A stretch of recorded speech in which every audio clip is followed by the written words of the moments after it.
ठीक है, गिरा रहे, मैं तो अलग हूं, मैं देख रहा हूं। देखते रहो, धीरे धीरे क्रमशः जन्मों जन्मों की पुरानी आदत टूटेगी और तुम्हारी आत्मा की आंखें भीतर देखने में समर्थ हो जाएंगी। जिस दिन समर्थ हो जाएंगी उसी दिन धीरे धीरे रोशनी आनी शुरू हो जाएगी। पहले बोर होगी, सूरज नहीं निकला, रात जा चुकी, दिन भी नहीं आया, लेकिन प्रकाश हो गया। फिर धीरे धीरे सुबह होगी, सूर्योदय होगा, और एक दिन तुम के जैसे हजारों सूर्य एक साथ उग आए। कबीर जैसे दृष्टाओं के वचन तुम पढ़ोगे तो हैरानी होगी। शायद इसीलिए प्रश्न उठा कि मैं कैसा अभागा, मैं कैसा पापी, मैं कैसा अज्ञानी, कि मैं तो जब भी भीतर देखता हूं अंधकार दिखता है। और कबीर कहते हैं हजार हजार सूरज जैसे एक साथ उगाए। कब ये होगा? यहां तो दिया भी नहीं जलता, हजार सूरज की तो बात दूर दूर, एक दिया नहीं जलता, एक सूरज नहीं निकलता। निकलेगा, थोड़ी प्रतीक्षा करनी होगी।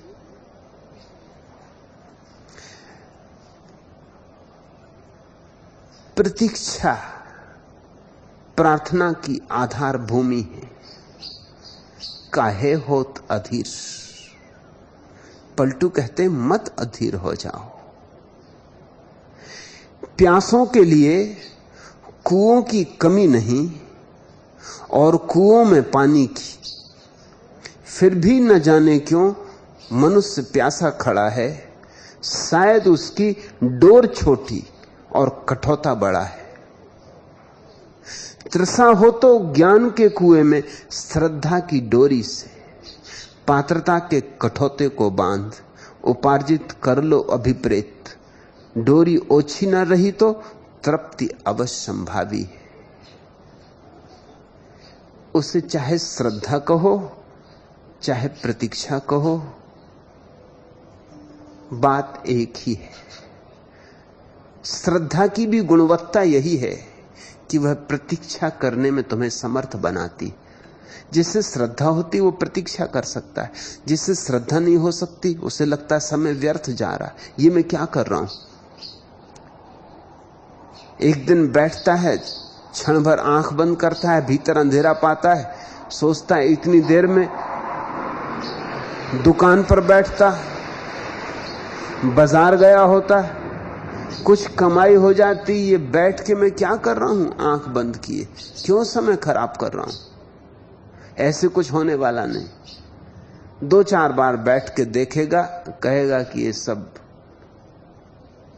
संत और फकीर या तो कुछ और ही तरह के लोग रहे होंगे, हमारे जैसे आदमी नहीं। इसलिए तो हम उनको अवतार कहते हैं। अवतार कहने का मतलब ये कि भैया तुम और ही तरह के हो, तुम्हें हो गया होगा, हमें होने वाला नहीं। हम तो मनुष्य, तुम भगवान के घर से सीधे आ रहे हो। तुम पर भगवान की कृपा है, हम पर नहीं। तुम्हारे भाग्य में ऐसा लिखा है, हमारे भाग्य में ऐसा नहीं। ये तरकीबें हैं हमारी कि तुम तीर्थंकर, कि तुम बुद्ध, कि तुम यह, कि तुम वह, कि तुम पैगंबर, कि तुम परमात्मा के बेटे। हम तो साधारण मनुष्य हैं, यह हमसे होने वाला नहीं। या तो तुम ऐसा कह देते हो, अगर भले आदमी हुए तो इस तरह अपने को समझा लेते हो। अगर इतने भले आदमी न हुए तो कहते हो पागल हैं ये सारे लोग, विक्षिप्त हैं, इनके मस्तिष्क खराब है, ऐसा हो ही नहीं सकता। जो मुझे नहीं होता वो इन्हें कैसे हो सकता है। या तो ये दूसरों को धोखा दे रहे हैं या खुद धोखा खा रहे हैं, मगर दोनों बातें गलत हैं। सच बात यह है कि बुद्ध, महावीर, नानक, कबीर, कृष्ण, क्राइस्ट, मोहम्मद, मूसा तुम्हारे जैसे ही लोग हैं, बिल्कुल तुम्हारे जैसे लोग हैं। उतनी ही तुम्हारी संभावना है जितनी उनकी थी, उतने ही बीज तुम्हारे पास हैं जितने उनके पास थे, उतने ही फूल तुम्हारे भीतर खिल सकते हैं जितने उनके भीतर खिले, उतने ही सूरजों के तुम भी मालिक हो सकते हो जितने सूरजों के वे मालिक हो गए। वह परमात्मा तुम्हारे लिए भी उतना ही उपलब्ध है जितना उन्हें उपलब्ध था, सिर्फ तुम्हारी डोर छोटी पड़ रही है। कुआं भी है, जल भरा भी है, लेकिन तुम्हारी डोर श्रद्धा की प्रतीक्षा की छोटी पड़ रही। तुम प्रतीक्षा नहीं कर पाते। इस सदी के मनुष्य ने कुछ चीजें गंवा दी हैं, उनमें एक प्रतीक्षा भी है।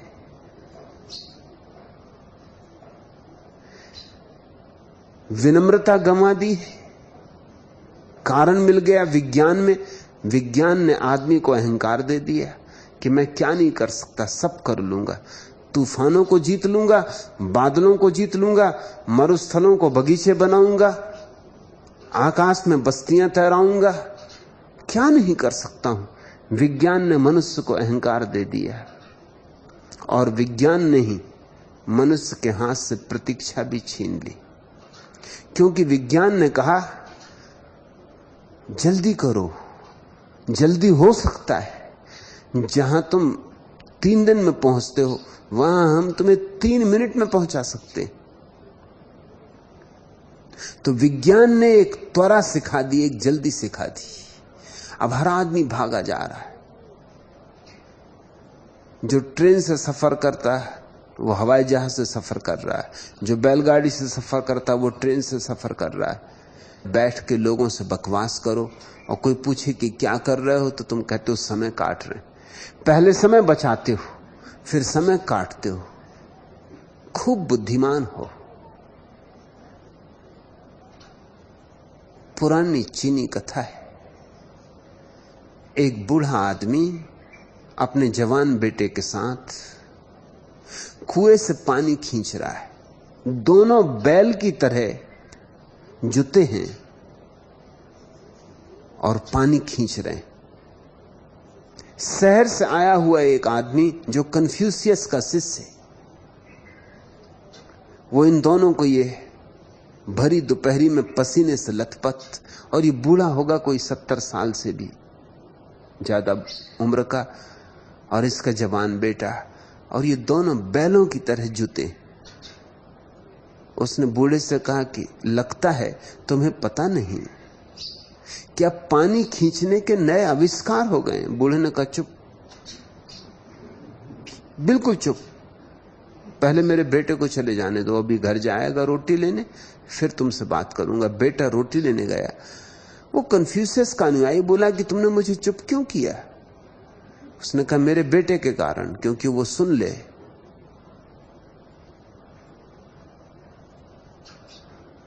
तो उसकी जिंदगी नष्ट हो जाए। मुझे पता है कि पानी खींचने के नए यंत्र आविष्कृत हो गए, अब हमें बैलों की तरह जुतने की जरूरत नहीं। तो उस कन्फ्यूशियस के मानने वाले ने कहा कि फिर तुम कैसे पागल हो, फिर क्यों मेहनत कर रहे हो, कितना समय नहीं बच जाएगा। उस बूढ़े ने कहा वो तो मुझे भी मालूम है समय बच जाएगा, लेकिन मैं ये पूछता हूं फिर मैं उस समय का क्या करूंगा? लड़ूंगा, झगड़ूंगा, जुआ खेलूंगा, शराब पीऊंगा, फिर मैं उस समय का क्या करूंगा? पहले तुम इसका उत्तर लाओ कि समय बच जाएगा तो मैं समय का क्या करूंगा। अपने गुरु कन्फ्यूशियस से पूछो कि समय का क्या करूंगा, फिर तुम आना। जब वो व्यक्ति कन्फ्यूशियस के पास पहुंचा तो कन्फ्यूशियस ने कहा तुम्हें उस बूढ़े को परेशान करने की जरूरत नहीं, वह बहुत बुद्धिमान है। उसने ठीक कहा। आदमी समय बचा लेगा तो फिर करेगा क्या? फिर उपद्रव करेगा। इसलिए तुम्हें गरीब आदमी भला मालूम होता है, क्योंकि उसके पास समय नहीं है उपद्रव करने को। गरीब आदमी में और कुछ खूबी नहीं है। गरीबी में जो अध्यात्म मालूम होता है वो गरीबी में नहीं। उसका असली कारण केवल इतना, उसके पास उपद्रव का समय नहीं। रोटी रोजी कमाए कि लड़े झगड़े, बच्चे पाले कि जुआ खेले, किसी तरह छप्पर बचाए, कपड़े लाए कि शराब पिए। समय उसके पास है नहीं, उसके पास सपने तक देखने का समय नहीं। रात जब सोता है तो घोड़े बेच के सोता है। अमीर जब रात सोता तो सो भी नहीं सकता। उसके पास इतना समय कि वो दिन भर भी आराम करता रहा, अब रात नींद कैसे आए। विज्ञान ने अहंकार दे दिया। ज्ञान सदा अहंकार देता है, और ज्ञान ने सुविधाएं दे दी कि काम जल्दी से हो सकते हैं। मैं विज्ञान का विरोधी नहीं हूं, ख्याल रखना, और न मैं ही इस बात का विरोधी हूं कि मशीनें समाप्त कर दी जाएं। लेकिन अगर मनुष्य में समझ हो, अगर मैं उस बूढ़े आदमी से मिला होता तो उससे कहता कि जब समय बचे तो ध्यान करना। कोई शतरंज खेलने की मजबूरी थोड़ी, कोई जुआ खेलने के लिए जबरदस्ती थोड़ी। समय बचे तो ध्यान करना, समय बचे तो प्रार्थना में डूबना, समय बचे तो नाचना परमात्मा की कृतज्ञता और धन्यवाद में। लेकिन कन्फ्यूशियस की दृष्टि में परमात्मा और प्रार्थना का कोई स्थान नहीं था, इसलिए कन्फ्यूशियस उस बूढ़े की बात का जवाब नहीं दे सका। लेकिन अमीर होने से कोई मतलब ये नहीं कि तुम्हें शराब ही पीनी पड़ेगी। अरे और भी शराबें हैं, परमात्मा की शराब है। समय होगा तो उसे पीना, समय तो होना चाहिए, लेकिन ठीक दिशा में नियोजित करने के लिए अगर समझ हो तो कोई हर्जा नहीं। विज्ञान ने अहंकार दे दिया और विज्ञान ने तुमसे प्रतीक्षा छीन ली। तुम धैर्य रखना ही भूल गए। तुम्हें स्मरण ही नहीं रहा कि धैर्य का भी एक आनंद है, कि बैठे चुपचाप समय को गुजर जाने देने का भी एक मजा है।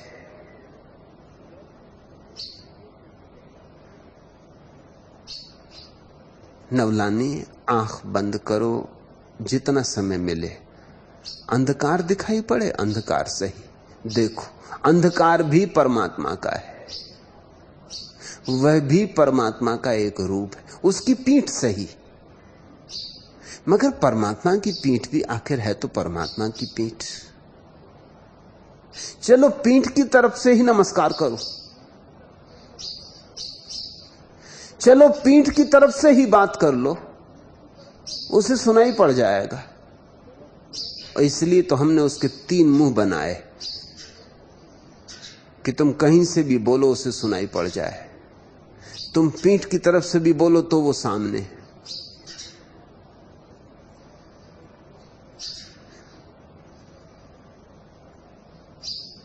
उसकी पीठ समझो, मगर उसकी ही पीठ है, छुरा मत भोंक देना। पूजा के फूल चढ़ाओ, पीठ की तरफ से भी चढ़ाए गए पूजा के फूल पहुंच जाएंगे, तुम घबराओ मत। और अंधेरा है तो अंधेरे को देखते चलो, देखते चलो, देखते देखते ही अंधेरा रोशनी बन जाएगा। देखते देखते ही तुम्हारी आंख की ऐसी क्षमता, ऐसी प्रखरता हो जाएगी, ऐसी तीव्रता हो जाएगी, तुम्हारी आंख ऐसी रोशन हो जाएगी कि अंधेरे को भी रोशनी दे देगी। और कुछ तो दिखाई पड़ रहा है, इसलिए खुश हो, नाचो। मैं गाऊं तेरे गीत मीत रंग रसिया,